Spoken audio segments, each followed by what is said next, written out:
Bonjour, on est nombreux à avoir cet appareil à la maison, un tensiomètre. Mais franchement, quand on regarde l'écran, on a un peu l'impression d'être face à un message codé. SIS, DIA, pulse. Allez, aujourd'hui, on décode ensemble ce langage pour enfin comprendre ce que notre corps essaie de nous dire. Vous voyez, ces lettres, ces chiffres, c'est comme un message secret envoyé directement par notre organisme. Mais est-ce qu'on sait vraiment ce qu'il veut nous raconter? C'est la petite intrigue qu'on va résoudre ensemble aujourd'hui. Bon alors, plongeons dans ce fameux code. En fait, tout le secret réside dans 3 mesures principales qui s'affichent sur l'écran. On va les prendre une par une pour que tout soit limpide. Et voilà nos 3 protagonistes. SIS pour la pression systolique, DIA pour la pression diastolique, et enfin PULSA qui mesure les pulsations, c'est-à-dire le pouls. C'est notre feuille de route, tout simplement. Allez, on commence avec le premier chiffre. C'est souvent celui qui est tout en haut, le plus grand, le SIS. C'est la première pièce de notre puzzle. Alors, qu'est-ce que ça veut dire, cette pression systolique? C'est assez simple en fait. Imaginez que le cœur, c'est une pompe. Eh bien, le SIS, ça mesure la pression au moment exact où la pompe se contracte, au moment où elle pousse le sang avec le plus de force dans les artères. C'est la pression au sommet de la vague, si vous voulez. Regardons ces chiffres d'un peu plus près. La zone idéale, elle se situe autour de 120. Entre 130 et 139, on est dans une sorte de zone orange, une normale haute qu'il faut commencer à surveiller. Mais le vrai signal d'alarme, le chiffre à retenir, c'est 140. C'est le seuil officiel où les médecins commencent à parler d'hypertension. Passons maintenant au deuxième indice de notre enquête. Le chiffre du milieu, juste sous le SY, c'est la pression DIA, la diastolique. Si le 6, c'était la pression au sommet de la vague, eh bien le DIA, c'est la pression dans le creux de la vague. C'est la pression qui reste dans les artères, quand le cœur se relâche, quand il se décontracte pour se remplir de sang à nouveau. C'est la pression de base, au repos. Ici, le chiffre magique, c'est 90. Tout ce qui est en dessous, c'est considéré comme idéal. C'est la pression de base de nos artères. Mais attention, dès qu'on atteint ou qu'on dépasse ce seuil de 90, même si le premier chiffre est bon, on entre dans la zone d'hypertension. C'est un indicateur tout aussi important que le premier. Et là, c'est parfaitement résumé. La différence fondamentale, elle est là.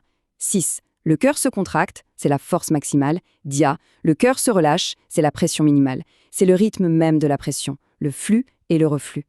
Bon, il nous reste un dernier chiffre à décoder. C'est celui qui est souvent accompagné d'un petit symbole de cœur, le pulse. C'est la partie rythmique de notre message. Alors le pouls, c'est tout simplement la vitesse à laquelle le cœur bat. Le tensiomètre va compter le nombre de battements sur une minute pour nous donner ce chiffre. En général, pour un adulte au repos, une fréquence normale se situe entre 50 et 100 battements par minute.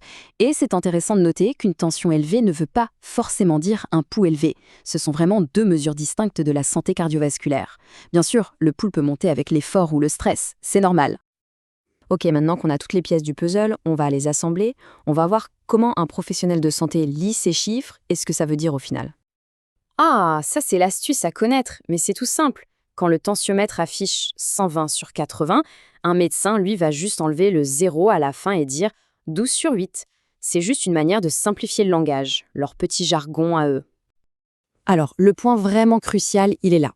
L'Organisation mondiale de la santé a fixé le seuil de l'hypertension à 140 sur 90.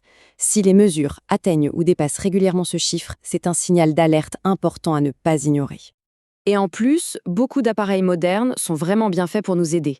Les codes couleurs, par exemple, permettent de savoir en un clin d'œil si tout va bien. Certains détectent même un rythme cardiaque irrégulier ou nous préviennent si on a bougé et que la mesure est faussée. C'est plutôt pratique. On arrive maintenant à la résolution de notre enquête. Et cette conclusion, c'est sans doute l'information la plus importante de toutes. Notre source le dit très clairement et c'est vraiment la chose à retenir. Seul un médecin est en mesure d'interpréter les chiffres de la tension artérielle. L'automesure, c'est un outil fantastique pour collecter des informations. Mais le diagnostic, ça, c'est le rôle du médecin. Et uniquement du médecin. Pour faire cette analyse, on s'est basé sur un guide très complet et très clair de medicef.fr, qui sont des spécialistes du matériel de premier secours. C'est toujours essentiel de s'appuyer sur des sources fiables et expertes.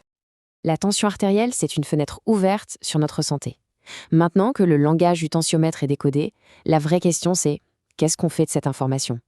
La meilleure réponse sera toujours la même. On en parle avec son médecin. C'est vraiment la clé pour transformer ces chiffres en actions concrètes pour prendre soin de soi. Merci d'avoir suivi cette analyse.